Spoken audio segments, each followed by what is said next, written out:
Tuana, tudo bem? Então, a gente, né, como a gente já começou a falar sobre multiplicação, a gente vai só dar continuidade, só que passando para um nívelzinho mais alto um pouco, né, um nívelzinho mais, um pouquinho mais puxado. A gente sabe que multiplicação, ela não é difícil, né, precisa apenas de atenção, né, e de cálculo. Por isso que eu sempre digo para vocês, vamos evitar a calculadora, por quê? Porque à medida que a gente vai usando a calculadora, o nosso cérebro ele vai ficando descansado, ele não vai se exercitando.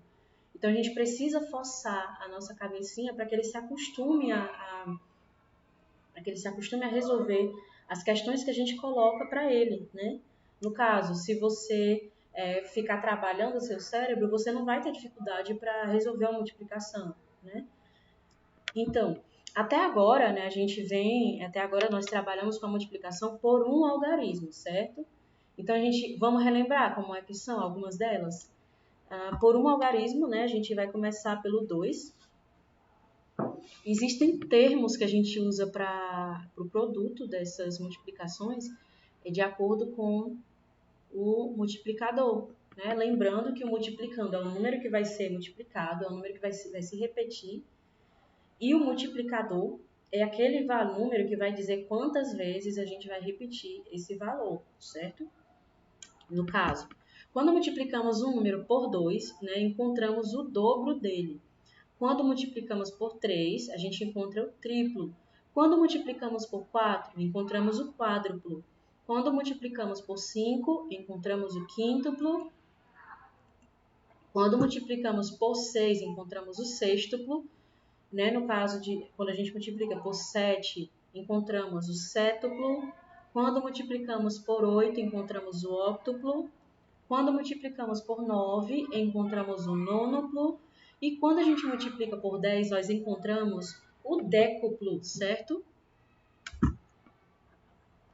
Né? Aqui são alguns desses termos, alguns dos nomes, né, que a gente usa para falar sobre multiplicação de números de um algarismo, né? A partir do 10 já não é mais um algarismo, mas a gente também tem termos que a gente utiliza para falar de números multiplicados por outros valores que não são só um algarismo.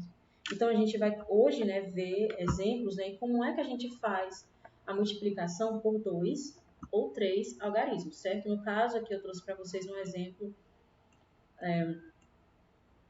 com 2 algarismos, tá bom? E tá aqui, ó, 327 vezes 15. Como é que a gente vai fazer essa multiplicação? Aqui do lado tem parte por parte, certo? A gente primeiro vai multiplicar cada número desse pelo 5, certo? A gente primeiro multiplica pela unidade. Como são 2 algarismos, então a gente sabe que aqui é uma unidade e uma dezena, né? Então a gente primeiro vai multiplicar pela unidade, né? 7 vezes 5, 5 vezes 7, 5 vezes 2 e 5 vezes 3. A gente coloca as respostas aqui. E tá aqui, ó. Aqui passo por passo. 5 vezes 7 que dá 35. Esse 3 aqui tá dessa cor por quê? Porque ele vai ser a reserva, ele vai subir, ó. Você tá vendo? Então aqui vai ficar só o 5, no caso. 5 vezes 2 dá 13. É 10 mais 3. Ou 5 vezes 2, 10, né? 10, perdão, 10. Mais o 3, que subiu do 35, fica 13, né? A gente sabe que a gente também não pode colocar o 13 completo. A gente coloca o 3 no lugar das unidades ou das dezenas. E aí o 1 ele vai ser reserva agora, né? Ele vai subir. Como a gente sabe? Então, depois que a gente termina de multiplicar todos os números por essa unidade, a gente vai multiplicar todos os números pelo que está no lugar das dezenas. Quando a gente começa a multiplicar pelo que está no lugar das dezenas, né, a gente vai colocar o valor começando pela dezena. O que a gente faz no lugar da unidade? A gente coloca só um zero, certo? As respostas a gente vai colocando a partir daqui e aqui a gente coloca o zero, certo? Por quê, professora? Porque esse número que a gente está usando para multiplicar, ele está representando uma dezena, né? Então, é como se, no caso aqui tem um 1, é como se ele fosse o número 10. Então, o 10 que não tem aqui, o 0 que não tem aqui, na verdade, eu vou colocar aqui embaixo. Ele não vai mudar o valor da unidade que está aqui, certo? Mas você tem a opção de colocar ou não. Se colocar o zero, vai ficar mais fácil de vocês resolverem essa questão. Então, a gente vai começar as respostas da multiplicação desse segundo algarismo. No caso, o segundo algarismo é esse que está aqui. A gente vai começar as respostas logo abaixo de onde ele está, né? Daqui para a esquerda, certo? Quando a gente termina de encontrar essas respostas aqui, o que a gente faz? A gente vai somar. A gente vai somar esses valores aqui, aí a gente encontra o resultado final.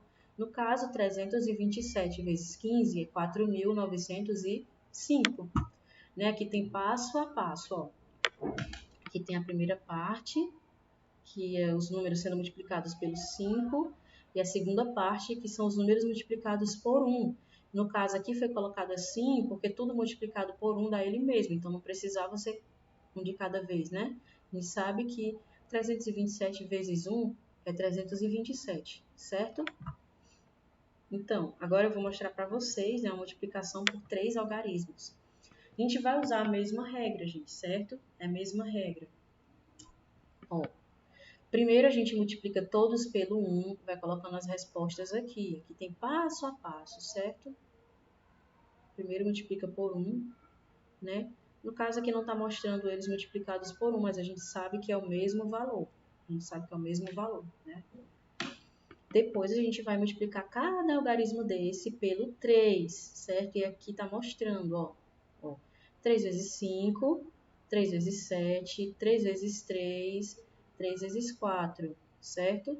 E aqui, ó, resposta, a gente vai começar por aqui, pela casinha, né, que é a ordem das dezenas.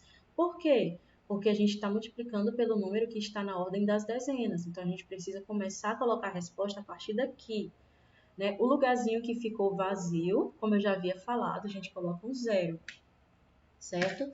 A gente terminou. Então, quando termina de fazer o cálculo, né, multiplicação por esse, então a gente vai multiplicar agora por esse aqui que está no lugar da centena, certo?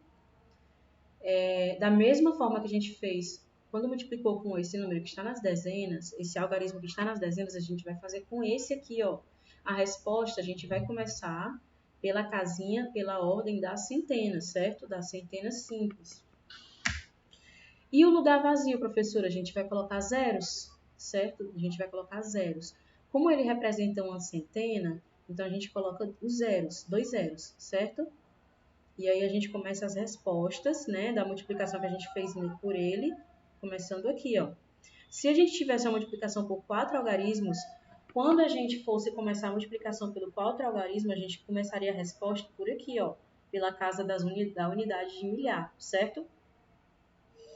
Então, terminada a multiplicação de todos esses valores, né, por esses algarismos aqui, a gente vai somar, né, a mesma regra, né? E se a gente fosse fazer uma multiplicação por um número com 4 algarismos, como eu acabei de falar, a mesma regra.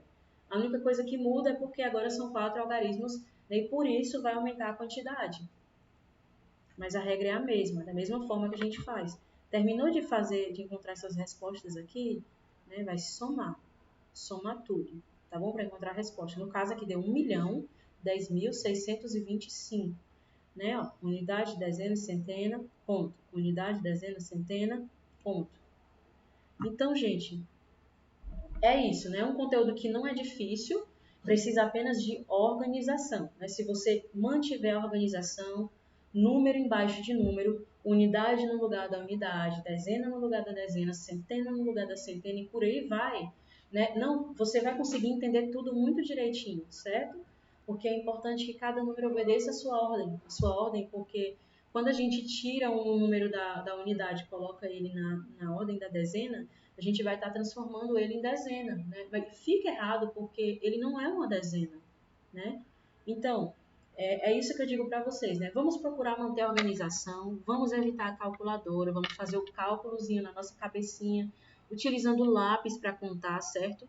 Porque é isso que vai fazer com que a cabecinha se desenvolva, né? E ela fique fresquinha para novos aprendizados, certo? Então, aquilo que parece difícil agora, depois vai se tornar fácil para você. Mas isso se você evitar a calculadora, tá bom? Resposta pronta não ajuda a gente a aprender, tá bom? O que ajuda a gente a aprender é exercitar, é forçar o cérebro a encontrar a resposta, é procurar, pesquisar, é contar, né? É procurar. Então, é isso que vai fazer a gente aprender, né? E praticar. Na medida que vocês forem praticando, vocês vão ficando melhores ainda. Então, vocês têm uma explicaçãozinha, né, nas páginas 90, 91 e 92. E nas páginas 93 até a 95, né, vocês vão encontrar a atividade de vocês para praticar esses cálculos que a gente viu aqui agora. Então é isso, gente. Espero que vocês possam ter feito uma ótima aprendizagem, um bom proveito dessa aula e até o nosso próximo encontro. Tchau!